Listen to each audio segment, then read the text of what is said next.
ሮዛና ሉሊት ተፋጠጡ።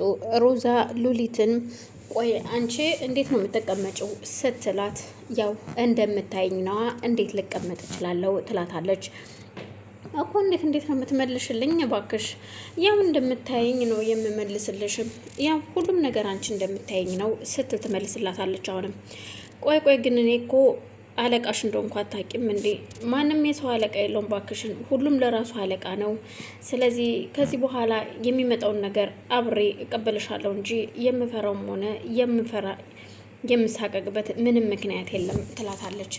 እኮ ግን ከማን ጋር እያወራሽ እንደሆነ ግን ገብቶሻል ሉሊት ስትላት፣ አዎ የማወራው ከሉሊት ከሮዛ ጋር ነው። ከማን ጋር አወራለሁ ብለሽ ነው? ያው ከአንቺ ጋር ነው እያወራው ያለሁት። ስለዚህ የተለየ ነገር የለውም ስትል አሁን በድጋሚ ትመልስላታለች። አረ መደፋፈር ግን እውነት አስበሽ ነው እየተናገርሽኝ እያለሽም? ይኸውልሽ ሮዛ ሁልጊዜ ፈርቼ መኖር አልችልም። እስከ ዛሬም ያው በሰቀቀን ነው የምንኖረው። አሁንም ስቲል ሰቀቀን ላይ ነን። አንቺ እስካለሽ ድረስ ሰላም የለም። አንቺ እስካለሽ አንቺ ከዚህ ቤት እስካልወጣሽ ድረስ ሰላም የሚባል ነገር የለም። ስለዚህ አሁንም ሆነ ወደፊትም ሰላም የለም ትላታለች። ታይ ሉሊት ግን ስትላት ምንም የምትወው ነገር የለም። እንደውም ከዚህ በኋላ እየባሰ አይደለም የሚመጣው። ገና ለገና አንቺ ትመለሻለሽ ብዬ ነገሮችን ብደብቅ፣ አንቺ ግን የሰላም ነገር አትፈልጊም። ሁልጊዜም ነገር መጫር ስለሆነ ስራሽ። ስለዚህ በዚህ አልጸጸትበት፣ ስላደረኩት ነገር አልጸጸትም። ሁን ብዬ ነው ሁሉንም ነገር እያደረኩት ትላታለች። እኮ እንዴት?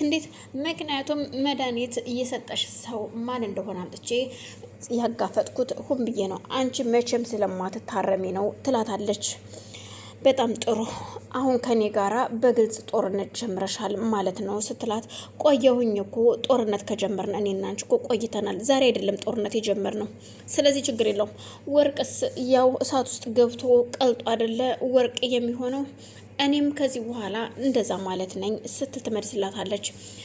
በዛም ከተቀመጠችበት ተነስታ ያው እንግዲህ ሁሉንም እንደፈለግሽ ማድረግ ትችላለሽ ትላትና ሉሊትም ተነስታ ጥላት ወደ ክፍሏ ትሄዳለች። ወይኔ ሮዛ የማንም መጫወቻ መቀለጃ ልሁን እንደዚህ? ሉሊት አሁን ከማን ጋር እንደጀመርሽ አላወቅሽም፣ እሰራልሻለሁ ትላታለች። ሉሊትም ከተቀመጠችበት ተነስታ ወደ ክፍሏ እንደሄደች ሔዋንና ዴብ በር ላይ ቆመው እያወሩ ነው። መግባት አለብን በማለት በር ላይ ትቆምና ቆይ ስንት ጊዜ ይህን በር ይውልህ ዴብ፣ አንድ ነገር ግን ልንገርህ፣ የመጨረሻ ነው። ልቤ ካንተ ውጭ ሌላ አይመኝም። ያንተ ነኝ ዛሬም ነገም። ግን ከዚህ በኋላ ቃል ግባልኝ ልቤን ድጋሜ ላትሰብረው ስትል ትጠይቀዋለች። ዴብም ከዚህ በኋላ ልብሽን አልሰብርም፣ የእውነቴን ነው የምልሽ ሔዋንዬ፣ ከዚህ በኋላ እኔና አንቺ አንድ ላይ ነን ይላታል። ግን ከዚህ በኋላ ማንም ሰው ገላህን ሲጋራኝ ማየት አልፈልግም፣ ከማንም ጋር ማየት አልፈልግም አንተን ትለዋለች። እሱም እሺ ችግር የለውም ከዚህ በኋላ የማንም አይደለውም ያንቺና ያንቺ ነኝ ሲላት፣ ምክንያቱም እኔ ንጽህናዬን አሳውጃለሁ። ንጽህናዬን መጀመሪያም እኮ ልንገርህ ብዬ ነበር ይህ ሁሉ ነገር ከመፈጠሩ በፊት፣ ግን አንተ ለማዳመጥ ዝግጁ ስላልሆንክ ነው ስትለው፣ እሱ ላይ ልክ ነሽ፣ ያው ያየሁትን አይን ያየሁትን አመነና ለዛ ነው ቢያልኩሽ። እናም ከዚህ በኋላ ነገር ድጋሚ አይፈጠርም ሲል ይነግራታል። እሷም እሺ ትልና ሳሎን ከገቡ በኋላ ቁመው ነይ እስኪ ወደ እኔ ቅረቢኝ ሲላት እሺ በማለት ወደ እሱ ስትቀርብ፣ ልሳምህ ወይስ ትስመኛለህ? ልቀፍህ ወይስ ታቅፈኛለህ? እያሉ ሁለቱም እየተጠያየቁ ደስ የሚል ፈገግታ ያለው ምሽት አመሹ ነበር። በዛን መሀል ልክ ተቃቅፈው ሊሳሳሙ ሲሉ ሮዛ ትመጣባቸዋለች። ሔዋንም በጣም ትደነግጥና አንቺ የተረገምሽ ስትል ፊቷን አዙራ በጥላቻ ስሜት ትናገራለች።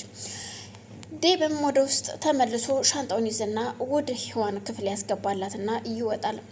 ወጥቶ በሚሄድበት ሰዓት አብራው ተከትለው ትወጣለች ሮዛ። እኔ ምልህ ሆዴ እኮ አሁን እየገፋ ነው፣ ልጃችን እኮ እያደገ ነው፣ ምን ትላለህ ስትለው፣ እሱ ሀሳብ ውስጥ ስለነበረ ምንም ቦታ አልሰጣትም። ዴብ ስትለው፣ አቤት አልሰማኝም፣ ምን እንዳልኩ አይደል? ሰምችሻለሁ፣ ምን እንዳልሽኝማ፣ ግን ደግሞ የማስበው ይሄ ያንቺ ልጅ ተወልዶ ምን እንደሚሆን ነው። ሰላም ሰላም፣ ውድና የተከበራችሁ የመቅዲ ቤተሰቦች እንዴት ናችሁ? ሰላም ናችሁ? በያላችሁ በሰላማችሁ ይብዛልኝ። ቤተሰብ ይህን ቪዲዮ የምታዩ ላይክ፣ ሸር፣ ሰብስክራይብ እያደረጋችሁ እንድታበረታቱኝ ስል በአክብሮት እጠይቃለሁ። ቤተሰብ የሆናችሁም ላይክ፣ ሸር በማድረግ እንድትተባበሩኝ ሀሳብ አስተያየታችሁን በኮሜንት እንድታስቀምጡልኝ ስል በአክብሮት እጠይቃለሁ። እናም ሔዋን ቆይ ለምንድን ነው የማትመልስልኝ ስትለው፣ ምክንያቱም ያንቺ ልጅ ቢወለድም ካንቺ ሆድ የወጣው አንቺን እንደሚመስል ሳስብ በገንዛ በእኔ ጥፋት እየመጣው ህፃን ሊሰቃይ ነው ብዬ እያሰብኩ ስለሆነ ነው። ገብቶሻል እንጂ እንደ ሰውማ ቢሆን አውጥቼ በወረውርሽ እንደው ደስ እንዴት እንደዚህ ልትለኝ ትችላለህ? እኔ እኮ እናንተ አብረን ልጃችን እናሳድጋለን እንጂ እንዴት በእኔ ስር ታየዋለህ? ልጄን እንዴት እንደዚህ ታረጋለህ? ስትል ትናደዳለች። ሔዋንና ባንቴሮ ሔዋን መኝታ ቤቷ ውስጥ ቁጭ ብላ ነበረ። ባንቴሮ በሯን አንኳኩቶ ይገባና ካጠገቧ ቁጭ ብሎ እኔ እምልሽ ሔዋን ሲል፣ ቆይ እንተ እንዴት እዚህ ልትመጣ ትቻልክ? ለምን መጣህ? እዚህ ጋር ሆነህ ዴቭ ቢያን ምን እንደሚፈጠር ታውቃለህ? ስትለው፣ ከዚህ በኋላ እኔ ራሴን እያወጅኩኝ እንጂ ነጻ ሰው ነኝ። እኔ ከዚህ በኋላ ምንም የምፈራውና የምሳቀቀው ነገር የለም።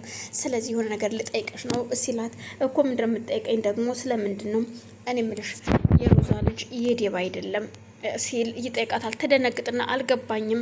አዎ ያን ጊዜ እኔ ታመሜ በነበረበት ሰዓት መንቀሳቀስ አይችልም ብላ ስላሰበች እንደማልድን ስለምታውቅ በዛን ሰዓት የማን እንደሆነ ልጁ አታውቅም። ከዴቭ እንዳልሆነ ግን ከሌላ ሰው ጋር ግንኙነት እንዳላት ተናግራለች ይላታል። ካንተ እንዳይሆን ስትለው፣ በፍጹም የኔ ልጅ አይደለም ሔዋን ምን ሆነሽ ነው ይላታል።